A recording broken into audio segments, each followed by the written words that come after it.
හොඳයි. අපි මේ කතාවට ගැඹුරින්ම බහිමු. AI කියන ක්‍රීඩාවේ නීති රීති සම්පූර්ණයෙන්ම වෙනස් වෙමින් තියෙනවා. ඉතින් මේ වෙනස හරියටම මොකද්ද? අලුත්ම State of AI වාර්තාව හෙළිදරව් කරන දේවල් ගැන තමයි අපි අද ගැඹුරින් කතා කරන්න යන්නේ.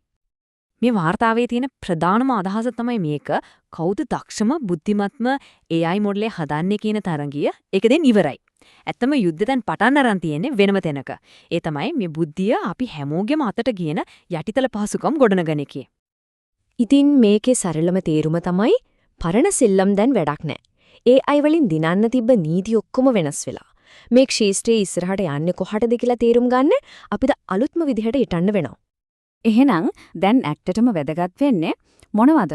මේ මුළු ක්‍රීඩාවම වෙනස් කරන්න එකිනෙකට සම්බන්ධ වෙන ප්‍රධාන බලවේග තුනක් තියෙනවා. අපි මේ විග්‍රහය පුරාවටම බලමු මොනවද කියලා. හරි. පළවෙනි බලවේගය තමයි පිරිවැය වක්‍රය. එහෙමත් නැත්නම් cost curve එක. හිතන්නවත් බැරි වේගයකින් AI හැකියාවන් පාවිච්චි කරන්න යන වියදම අඩු වෙනවා. සරලවම කිව්වොත් බුද්ධිය කියන එක දවසින් දවස ලාභ වෙනවා. හොඳයි. එතකොට මොකක්ද මේ capability to cost curve කියන්නේ? මෙහෙම හිතමුකෝ. අපි වියදම් කරන හැම ඩොලරයකටම අපිට කොච්චර AI බුද්ධියක් හම්බෙනවද කියන එක, ඒ වගේම ඒ හම්බෙන බුද්ධි ප්‍රමාණය කොච්චර වේගෙන් වගේ වෙනවද කියන එක. මේක මනින්නේ කොහොමද? එක පැත්තකින් තියෙනවා AI මොඩලයක් පාවිච්චි කරන්න යන්නේ වියදම, අනිත් පැත්තෙන් තියෙනවා ඒ මොඩලය සම්මත පරීක්ෂණවලදී පෙනෙන දක්ෂකම. ওই දෙක සසඳලා තමයි මේක ගණනය කරන්නේ. හැබැයි පුදුමම දේ තමයි මේකේ වේගය. අපි හැමෝම අහලා තියෙනවනේ මුවගේ නීතිය ගැන. ඒකෙන් කියන්නේ ට්‍රාන්සිස්ටර් වල බලය දෙගුණ වෙන්න මාස 18ක් විතර යනවා කියලා. ඒත් AI වල අපි වියදම් කරන ඩොලරයකට ලැබෙන හැකියාව දෙගුණ වෙන්න යන්නේ මාස 3 ඉඳන් 8ක් වගේ පුංචි කාලයක්. ඒ කියන්නේ මුවගේ නීතියටත් වඩා කිහිප ගුණයකින් වේගවත්. මේකේ බලපෑම කොච්චරද කියලා හිතාගන්න මෙන්න උදාහරණයක්. යන්තම් මාස 6කට කලින් තිබ්බ මිලෙන් 20 පංගුවකට අද අපිට ඉහළම මට්ටමේ AI එකක් පාවිච්චි කරන්න පුළුවන්. හිතාගන්න පුළුවන්ද? මේක නිසා මුළු වෙළඳ පොළේම ආර්ථිකය, ඒ කියන්නේ හැම ගණන් බැලීමක්ම සම්පූර්ණයෙන්ම කණපිට පෙරලෙනවා.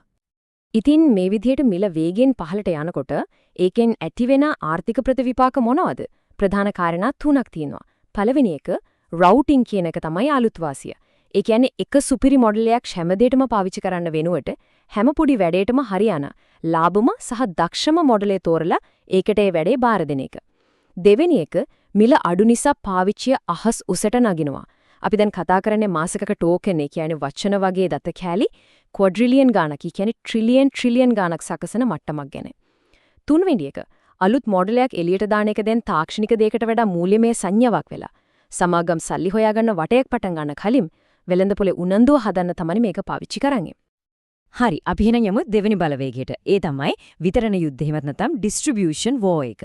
මේකෙදි තියෙන ලොකුම සටන තමයි අපි මොනම හරි හොයද්දී අපේ පදගිනි ප්‍රශ්නය අහන්නේ කාගෙන්ද කියන එක අයිති කරගන්න එක. ඒ කියන්නේ ඒ query එක අයිති කරගන්නේ කවුද? ඉතින් මේ අලුත් පිළිතුරු දෙන එන්ජින් නැත්නම් answer engine වෙළඳපොලේ රාජා වෙලා ඉන්නේ ChatGPT. බැලුවොත් AI වලින් වැඩ කරන සෙවුම් වෙළඳපොලෙන් 67ක්ම අල්ලගෙන ඉන්නේ එයාලා. Perplexity වඹේ අනිත් අය වේගෙන් උඩට ආවත් තාමත් ChatGPT තමයි ඉහළින්ම ඉන්නේ. හැබැයි වැදගත්ම දේ මේකයි මේ answer engines පාවිච්චි වෙන්නේ තොරතුරු හොයන්න විතරක් නෙවෙයි මේවා දැන් බඩු විකුණන ප්‍රබලම තැනක් වෙලා. බලන්න AI එක කරහා යොමු කරාම බඩුවක් මිලදී ගන්න තියෙන සම්භාවිතාවක් 11%ක්. සාමාන්‍ය සෙවුමකින් එන කෙනෙක්ට වඩා මේක ගොඩක් ඉහළ අගයක්. ඉතින් මේකෙන් ව්‍යාපාරවලට මොකද වෙන්නේ? එයාලට මේ අලුත් ලෝකේ නොපෙනී යන්න බැරි නම් AAO, ඒ කියන්නේ Answer Engine Optimization වලට හැඩ ගැහෙන්නම වෙනවා. ඒ කියන්නේ මොකක්ද? Tamange website එකේ තියෙන දේවල් AI model වලට ලේසියෙන් තේරුම් ගන්න පුළුවන් විදිහට හදන්න ඕන. AI එකට කෙලින්ම තොරතුරු ගන්න පුළුවන් API හදන්න ඕන. ඒ වගේම AI එකකට උපුටා දක්වන්න ලේසි වෙන විදිහට Tamange content එක හදන්නත් වෙනවා. නැත්නම් යාලා නොපෙනී යනවා. හොඳයි, අපි දැන් එනවා තුන්වෙනි සහ සමහර විට මේකේ තියෙන අමාරුම බලවේගයට. ඒ තමයි atoms ප්‍රශ්නය. අපි මෙච්චර වෙලා කතා කරේ ඩිජිටල් ලෝකයක් ගැන. ඒත් ඒ ඩිජිටල් බුද්ධියට බලය දෙන්නේ භෞතික ලෝකය. ඒ කියන්නේ විදුලිය, data center හදන්න ඉඩම්, ඒවට ඕන අමුද්‍රව්‍ය. මේ හැම දෙයකම තියෙන සීමාවන්. මේ කියමනෙන් ඔක්කොම පැහැදිලි වෙනවා. ප්‍රශ්නේ තියෙන්නේ bits වල නෙවෙයි atoms වල. ඒ කියන්නේ කෝඩ් එකේවත් software එකේවත් නෙවෙයි.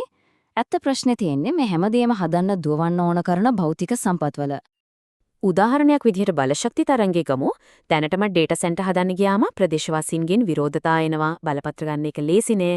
ඒත් 2028 වෙද්දී සමාගම් කීපයක්ම බලන්නේ ගිගාවොට් 5ක දැවැන්ත පුහුණු මධ්‍යස්ථාන හදන්න. ස්ටාර්ගේට් වගේ ව්‍යාපෘති වලින් ගිගාවොට් 10ක් වගේ ඉලක්ක කරාට ඒවට ඕන කරන විදුලියයි සල්ලියයි හොයාගන්න එක ලොකු අභියෝගයක්. මේ ප්‍රශ්නේ කොච්චර ලොකුද කියලා බලන්නකෝ. 2028 වෙද්දී ඇමරිකාවට විතරක් ගිගාවට් 78ක විදුලි හිඟයක් ඇති වෙයි කියලා බලාපොරොත්තු වෙනවා. ඒ වගේම ප්‍රදේශවාසීන්ගේ විරෝධතා නිසා දැනටම ඩොලර් බිලියන 64ක් වටිනා ඩේටා සෙන්ටර් ව්‍යාපෘති අතරමඟ නැවතිලා.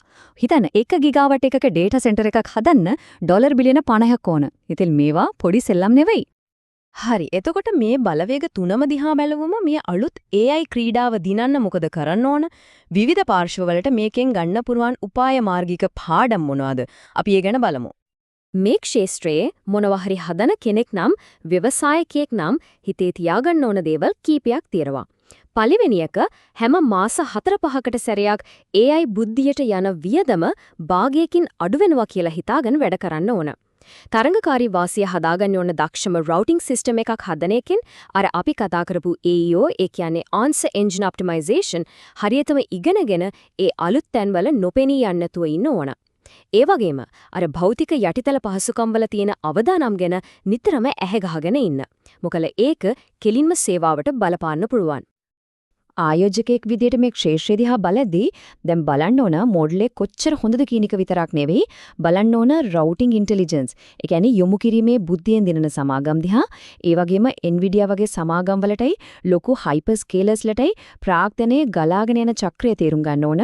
බලන්න ඕන කාටද ආරක්ෂා කරගන්න පුළුවන් විතරණ මාර්ග තියෙන ඉචිලා ඒ වගේම භෞතික යටිතල පහසුකම් වලට ඇක්සස් එක තියෙන්නේ කාටද කියන එක ගැනත් හොඳට ඔයලා බලන්න ඕන.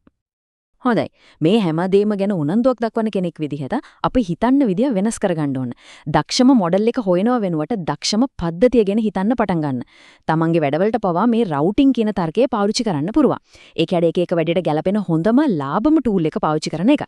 ඒ වගේම අර භෞතික සීමාවන් නිසා තමන් ආසම AI ටූල් එකට මොකද වෙන්නේ කියලා දැනුවත් වෙන්න. හැබැයි වැදගත්ම දේ තමයි මේ තරම් ලාභ ලේසියෙන් පාවිච්චි කරන්න පුළුවන් බුද්ධියක් අතේ තියෙන නිසා සාමාන්‍ය පුද්ගලයෙක්ට ලැබිලා තියෙන බලය ඉතිහාසයේ කවදාවත් නොතිබුණු තරම් ඉහළයි කියන එක තේරුම් ගන්න එක. අවසාන වශයෙන් කියන්න තියෙන්නේ බුද්ධිය කියන දේ දැන් හරියට විදුලිය වගේ වතුර වගේ පොදු දෙයක් වෙමින් තියෙනවා.